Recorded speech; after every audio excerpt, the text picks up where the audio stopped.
आज बात होगी 5 राज्यों में विधानसभा के चुनाव परिणाम को लेकर। आज बात होगी कि कैसे बीजेपी ने अपने रणनीति में इंडिया गठबंधन को धूल चटा दिया।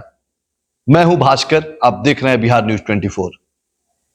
बीते दिनों 5 राज्य के विधानसभा के चुनाव के परिणाम आए। इनमें से 3 राज्यों पर बीजेपी ने अपनी किला फतह कर लिया।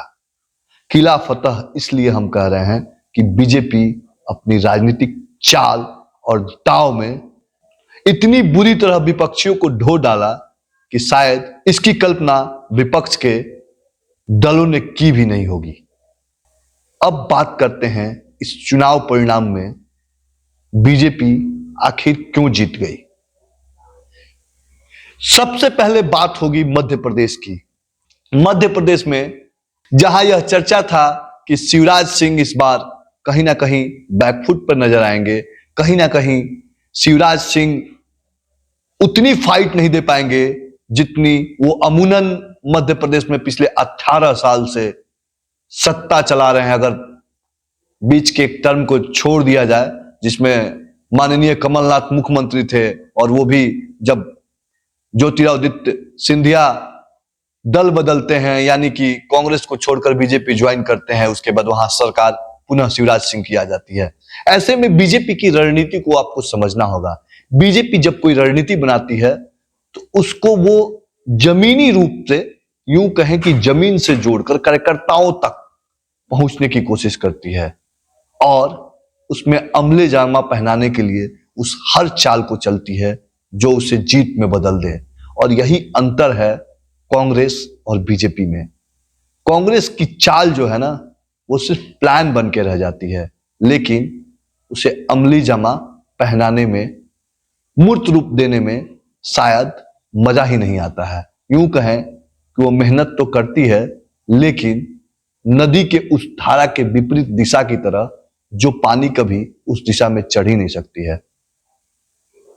इसका एक और वजह है, कांग्रेस के जो नेता हैं उनका बड़बोलापन और कहीं ना कहीं ओवर कॉन्फिडेंस जो सबसे ज्यादा उनमें दिखता है।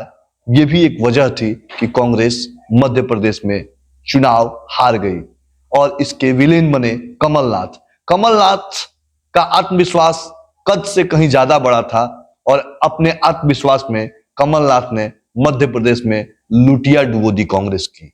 कमलनाथ की जो चुनावी सभाएं थी वो कहीं ना कहीं शिवराज सिंह के मुकाबले यूं कहें कि नगण्य थी, या जिस लेवल पे शिवराज सिंह चौहान मेहनत कर रहे थे इस चुनाव में, मानो वो दिन को दिन और रात को एक कर दिए थे। ऐसे में परिणाम तो आशा के अनुकूल आना ही था। वहीं कमलनाथ इतने आत्मविश्वास से लबरेज थे कि शायद उन्हें यह लग रहा था कि बिना मेहनत किए ही यह परिणाम मेरे पाले में आ जाएगा, और उसी का नतीजा हुआ कि कहीं ना कहीं कांग्रेस यह चुनाव मध्य प्रदेश में हार गई। दूसरी जो वजह थी मध्य प्रदेश की, वो थी ज्योतिरादित्य सिंधिया ने अपने गढ़ में कांग्रेस को बुरी तरह हरा दिया। जिस चंबल क्षेत्र के जितने भी विधानसभा क्षेत्र हैं उस पे ज्योतिरादित्य सिंधिया का मजबूत पकड़ माना जाता है, और ऐसा माना जा रहा है कि इस चुनाव में ज्योतिरादित्य सिंधिया ने उस तमाम वोट बैंक को बीजेपी में मूव करा दिया, और यही वजह थी कि मध्य प्रदेश कांग्रेस के पाले से निकल गई। तो ये था आज बीजेपी और कांग्रेस के हार की कारणों का विश्लेषण। आगे किसी और विषय पे आपसे बात करेंगे। धन्यवाद।